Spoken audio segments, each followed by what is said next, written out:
Una empresa de l'Alt Urgell de recent creació posa al servei de la ciutadania drons amb càmera tèrmica que poden facilitar la recerca de persones o animals en zones de muntanya, també en horari nocturn.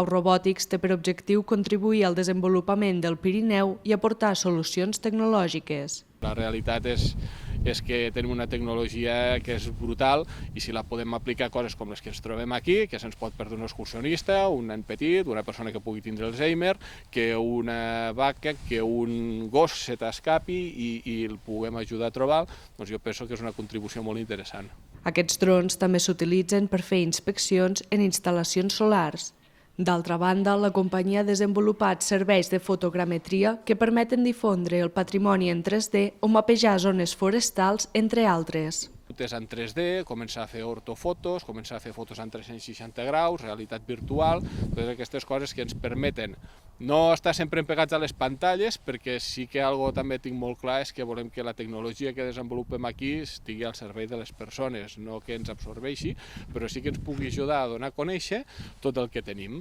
La companyia també busca divulgar la normativa de l'ús de drons, que considera poc coneguda, tot i l'augment de l'interès pels vehicles aeris no tripulats.